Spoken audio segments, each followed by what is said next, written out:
Para saudara dan saudari yang Tuhan cintai, selamat pagi dan selamat bertemu lagi dalam Renungan Harian edisi hari Selasa tanggal 2 Maret 2021. Hari Selasa dalam masa Prapaskah yang kedua. Mengawali hari yang baru ini, kita akan mendengar dan merenungkan sabda Tuhan. Marilah sebelum kita mendengar dan merenungkan sabda Tuhan, kita berdoa. Dalam nama Bapa dan Putra dan Roh Kudus. Amin. Allah Bapa yang Maha Agung, semoga hati kami selalu terbuka terhadap segala yang tertulis tentang Dikau. Berilah kami semangat bukan untuk mendengarkan saja, melainkan untuk benar-benar menghayati sabdamu. Bersabdalah ya Tuhan, kami siap untuk mendengarkan. Terpujilah Engkau Bapa, Putra dan Roh Kudus, kini dan sepanjang segala masa. Amin. Para saudara dan saudari yang Tuhan cintai, sabda Tuhan yang hendak kita dengar dan kita renungkan bersama untuk mengawali hari yang baru ini, hari Selasa dalam masa Prapaskah yang kedua, diambil dari Injil Matius pasal 23 ayat 1 sampai 12. Tuhan sertamu. Inilah Injil Tuhan kita Yesus Kristus menurut Santo Matius. Sekali peristiwa berkata Yesus kepada orang banyak dan murid-muridnya, ahli-ahli Taurat dan orang-orang Farisi telah menduduki kursi Musa. Sebab itu turutilah dan lakukanlah segala sesuatu yang mereka ajarkan kepadamu. Tetapi janganlah kamu turuti perbuatan mereka, karena mereka mengajarkan tetapi tidak melakukannya. Mereka mengikat beban berat lalu meletakkannya di atas bahu orang, tetapi mereka sendiri tidak mau menyentuhnya. Semua pekerjaan yang mereka lakukan hanya dimaksud supaya dilihat orang. Mereka memakai tali sembahyang yang lebar dan jubah yang panjang. Mereka suka duduk tempat terhormat dalam perjamuan dan di tempat terdepan di dalam rumah ibadat. Mereka suka menerima penghormatan di pasar dan suka dipanggil Rabi.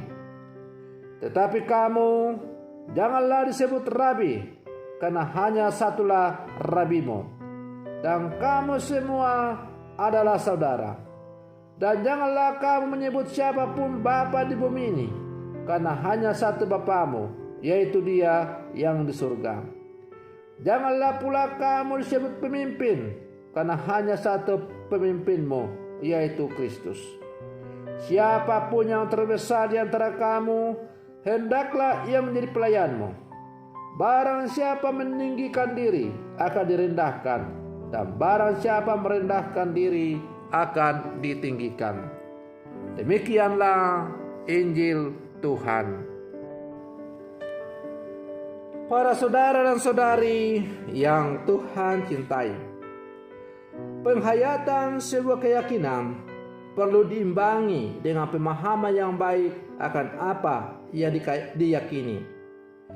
Tanpa itu, seseorang bisa jatuh dalam penghayatan yang dangkal dan malah menjauhkan dari nilai yang sesungguhnya.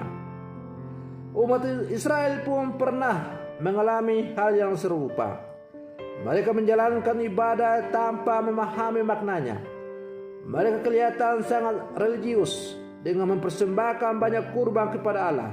Namun semua tindakan peribadatan itu tidak lahir dari hati yang tulus, hanya sebatas rutinitas belaka atau supaya dilihat orang. Situasi inilah yang kemudian dikritik oleh Yesus dalam bacaan Injil pada hari ini.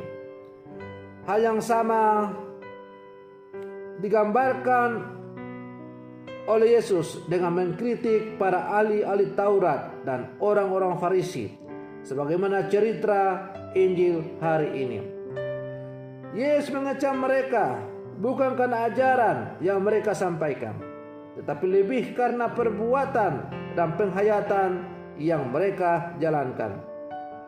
apa yang mereka ajarkan merupakan sesuatu yang baik, sedang apa yang mereka lakukan tak sejalan dengan ajaran, seperti sebuah kemunafikan. Itu sebabnya Yesus bersabda, "Turutilah dan lakukanlah segala sesuatu yang mereka ajarkan kepadamu, tetapi janganlah kamu menuruti perbuatan-perbuatan mereka." Para saudara dan saudari yang Tuhan cintai, pada zaman ini seringkali kita terjebak dalam kesombongan rohani. Kita merasa sudah lebih baik bila dibandingkan dengan orang lain. Bahkan kita berani memukul dada, membusungkan dada, dan menyombongkan diri karena kita selalu menganggap diri sebagai orang suci.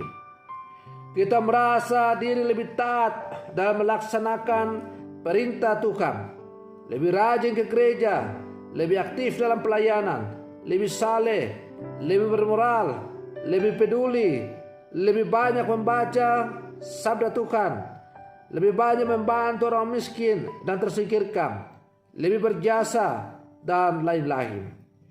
Bahkan tidak jarang kita pukul dada dan mengatakan, "Oh, tanpa saya kombas ini tidak jalan. Oh, tanpa saya tidak perkembangan di gereja ini," dan sebagainya. Kita merasa paling kudus, lalu dengan gampang meremehkan, mengejek, dan menghakimi sesama kita yang lain. Para saudara dan saudari yang Tuhan cintai, maka dalam bacaan Injil hari ini, selain Yesus mengajak kita supaya kita jangan melakukan meniru apa yang dilakukan oleh Yesus, oleh para ahli Taurat dan orang-orang Farisi, Yesus juga kembali mengecam orang-orang Farisi dan para ahli Taurat. Pasalnya mereka melakukan kebaikan hanya supaya dilihat orang, dan kemudian dengan mudah mencap orang lain sebagai orang berdosa atau orang yang tidak layak di hadapan Allah. Dengan mengecam sikap seperti itu, Yesus hendak mengajak kita untuk membangun cara penghayatan yang baru dalam iman. Bahwasanya beriman dan mewujudkan nilai-nilai secara ritual-ritual keberimanan kita bukan untuk gagah-gagahan, bukan untuk dipuji orang, dan bukan pula untuk menjadi senjata dalam menghakimi yang lain, melainkan terutama dilandasi oleh semangat kasih akan Tuhan dan sebagai ungkapan syukur atas kasih Allah dalam hidup kita. Para saudara dan saudari yang Tuhan cintai, dengan demikian hidup keagamaan kita janganlah hanya bersifat rutinitas belaka, tetapi hendaknya hidup keagamaan kita itu yang kita ungkapkan keluar datang dari kedalaman hati kita yang mendalam, datang dari kedalaman iman yang sungguh kuat, yang akhirnya kita wujudkan keluar secara lahiriah. Sehingga demikian, maka penghayatan hidup keagamaan kita akan semakin menghantar kita untuk bersatu dengan Tuhan. Para saudara dan saudari yang Tuhan cintai, maka marilah dalam seluruh kehidupan kita sebagai murid-murid Yesus yang hidup di zaman sekarang, terutama ketika kita saat ini berada dalam masa prapaskah, masa retret agung bagi kita umat Katolik di seluruh dunia, di mana kita diajak untuk merenungkan relasi kita secara khusus dengan Tuhan. Kita semakin menyadari kerapuan kita sebagai manusia, dan karena itu kita harus semakin menyadari bahwa tanpa Tuhan kita tidak dapat berbuat apa-apa. Oleh karena itu, mari kita perdalam iman kita supaya kita semakin bertumbuh dan berkembang dalam iman. Dan iman yang semakin bertumbuh dan berkembang itu kemudian kita nyatakan dalam tindakan yang konkret, dalam perbuatan kasih, dalam kehidupan kita sehari-hari. Semoga permenungan saya ini semakin menghantar kita untuk menjadi orang-orang beriman yang sejati di zaman sekarang. Semoga demikian. Selamat pagi, Tuhan Yesus memberkati.